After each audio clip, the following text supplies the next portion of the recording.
అస్సలం అయికం YouTube family అందరికీ నమస్తే. Welcome to SSB world of nature. ఈరోజైతే నేను ఆంధ్ర స్టైల్ మసాలా గుత్తి వంకాయ ఫ్రై అయితే చూపిపోతున్నాను. పూర్తి వీడియో చూడండి. అలాగే నచ్చినట్టయితే లైక్ చేసి కామెంట్ అయితే చేయండి. ఇక్కడ వచ్చేసి నేను 1/2 కిలో వరకు వంకాయలు అయితే తీసుకున్నాను. ఇవి వచ్చేసి చిన్న చిన్నగా ఇలా ఉన్నాయి. ఇలా ఉంటేనే మనకి గుత్తి వంకాయ కూర చేసుకోవడానికి బాగుంటాయి. నేనైతే ఇలా వంగపూ కలర్లోనే తీసుకున్నాను చిన్నవి. ఇంకా ఇది కాకుండా ఇంకా గ్రీన్ కలర్లో అలా కూడా ఉంటాయి వంకాయలు, అవైనా తీసుకోవచ్చు మీరు. ఇక్కడైతే నేను గిన్నెలో కొన్ని వాటర్ తీసుకుని అలాగే కొంచెం కల్లుప్పు అయితే వేసాను వాటర్లో. ఇప్పుడైతే వంకాయని ఈ విధంగా కట్ చేసి ఈ ఉప్పు వేసిన వాటర్లో అయితే వేసేస్తున్నాను. మనం ఉప్పు వేయకుండా ఇలా వాటర్లో వేసేస్తే మనకి చేదు అనేది వచ్చిద్ది వంకాయలు అనేది, అందుకోసం ఇలా అయితే వేస్తున్నాను. ఈ విధంగా అయితే మొత్తం వంకాయలు అయితే మనం లోపల పుచ్చు లేకుండా చూసుకొని ఇలా నీట్గా కట్ చేసుకొని ఈ విధంగా అయితే వేసేసుకోవాలి. ఇలా నేనైతే అన్నీ వేసేసాను చూడండి. ఇప్పుడైతే ఇవి ఫ్రై చేసుకోవాలి. మనం స్టవ్ వెలిగించి ఒక బాండ్లీ అయితే పెట్టాను. ఇందులో కొంచెం ఆయిల్ వేసాను. కొంచెం ఆయిల్ అనేది ఎక్కువగానే పట్టిద్ది, ఎందుకంటే మనం వంకాయలన్నీ ఫ్రై చేయాలి కదా. ఇంకా ఆయిల్ కొంచెం ఎక్కువగానే వేసాను. ఇప్పుడు ఈ వంకాయలన్నింటినీ ఈ ఆయిల్ అయితే వేసి ఫ్రై చేస్తున్నాను. వీలైతే అన్నీ ఒకేసారి వేసి ఫ్రై చేసుకోవచ్చు, లేదంటే 2 సార్లుగా ఫ్రై చేసుకోవాలి. నేనైతే ఇలా ఒకేసారి అయితే అన్నీ వేసేసాను. చూడండి, అన్నీ వేసేసాను, సరిపోయినాయి నాకైతే.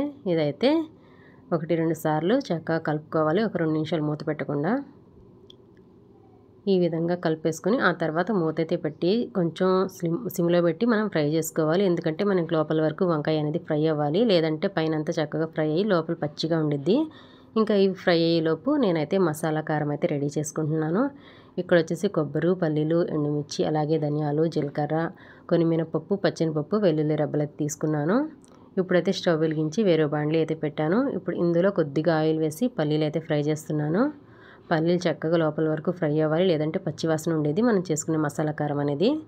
ఈ పల్లీలు కొంచెం ఫ్రై అయిన తర్వాత ఎండు కొబ్బరి అయితే వేసాను. ఇది కూడా ఫ్రై అయింది. ఇప్పుడు ఇందులోనే పచ్చెనపప్పు అలాగే కొన్ని మినపప్పు తీసుకున్నాను కదా, అది కూడా వేసేసాను. ఇవన్నీ ఫ్రై అయిన తర్వాత ఇంకా మిగతావన్నీ వేసేసాను. జీలకర్ర, అలాగే ధనియాలు, ఇంకా ఎండుమిర్చి అన్నీ వేసేసాను. ఇవన్నీ చక్కగా ఫ్రై చేసుకోవాలి. చూడండి, నాకైతే ఇక్కడైతే ఫ్రై అయిపోయినాయి చక్కగా. ఇవైతే తీసి పక్కనైతే పెట్టేస్తున్నాను. కొంచెం చల్లారాలన్నమాట. చల్లారిన తర్వాత మిక్సీ పట్టేసుకుందాం. ఒకసారి అయితే వంకాయలను అయితే చూద్దాం. చూడండి, ఇలా ఫ్రై అయిన వంకాయలు అయితే ఒకసారి మళ్ళీ కలిపేద్దాం.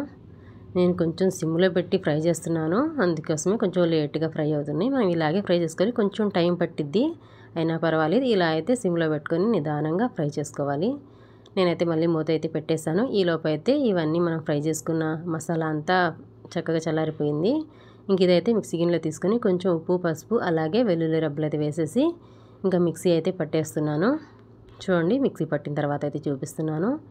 ఈ విధంగా మరీ మెత్తగా కాకుండా ఈ విధంగా కొంచెం బరకగా ఉండేలాగా వేసుకోవాలి. మనకి మసాలా కారం అనేది రెడీ అయిపోయింది. ఇంకా వంకాయలు అయితే ఫ్రై అయిపోయినాయి. చూడండి, మరి ఇంకా ఎక్కువగా ఫ్రై చేయాల్సిన అవసరం లేదు. ఎక్కువగా ఫ్రై అయితే ఇంకా మనకు అన్నీ విడివిడిగా అయిపోతాయి అన్నమాట. ఈ విధంగా ఫ్రై అయితే సరిపోయింది. ఇది చల్లారిపోయింది. ఇంకా వంకాయలు చల్లారిన తర్వాత ఈ కారం అనేది వంకాయలు అయితే ఈ విధంగా పెట్టాలి. మనం ముందుగా ఇలా చీల్చి పెట్టాం కదా వంకాయలు అనేవి కట్ చేసి, ఇంకా అందులో అయితే ఈ కారం అయితే పెట్టేసి అన్నీ రెడీ చేసేసుకోవాలి. చూడండి, ఈ విధంగా అయితే అన్నీ అయితే పెడుతున్నాను. వంకాయలు కూడా చూడండి చాలా చక్కగా ఉడికిపోయినాయి. మనకి సిమ్లో పెట్టాం కదా, చక్కగా మగ్గిపోయి లోపల వరకు చక్కగా ఉన్నాయి అన్నమాట వంకాయలు కూడా. ఇంక ఈ విధంగా అయితే నేను అన్నీ అయితే రెడీ చేసేసుకున్నాను. ఆ తర్వాత అయితే ఇంకా పోపు అయితే పెడుతున్నాను. స్టవ్ వెలిగించి ఒక బాండ్లీ పెట్టాను. ఇందులో కొంచెం ఆయిల్ అయితే వేసాను. ఇందులో ఎండుమిర్చి, అలాగే ఆవాలు, కొద్దిగా కరివేపాకు, ఇవే ఇంకా ఆనియన్స్ అలాంటివి ఏమేమో ఫ్రై కాబట్టి. ఇవన్నీ కొంచెం ఫ్రై అయిన తర్వాత మనం ముందుగా మసాలా పెట్టాం కదా వంకాయలు, అవైతే వేసేస్తున్నాను.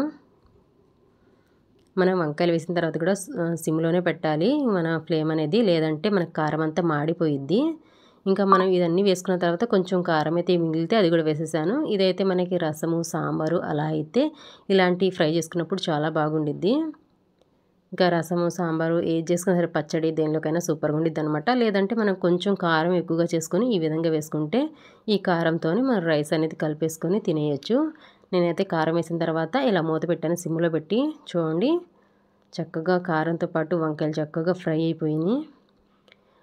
నేనైతే లో ఫ్లేమ్లో పెట్టాను, మరీ హై ఫ్లేమ్లో అయితే కారం అంతా మాడిపోయి నల్లగా అయిపోయింది. చూడండి, యమ్మీ యమ్మీ ఆంధ్ర స్టైల్ మసాలా గుత్తి వంకాయ ఫ్రై అయితే రెడీ అయిపోయింది. ఎలా అనిపించిందో వీడియో కామెంట్ చేయండి. అలాగే మన ఛానల్ ఫస్ట్ టైం చూస్తున్నట్టయితే సబ్స్క్రైబ్ చేసుకోండి. నేనైతే లంచ్ అయితే చేసేస్తున్నాను చూడండి. వైట్ రైస్, గుత్తి వంకాయ కర్రీ, అలాగే పిల్లలకైతే ఉదయం రసం పెట్టాను, ఇంకా ఆకుకూర పప్పు. మీ ఇంట్లో ఏం చేసుకున్నారో కామెంట్ చేయండి. అలాగే మన ఛానల్ని సబ్స్క్రైబ్ చేసుకోండి. Thank you for watching.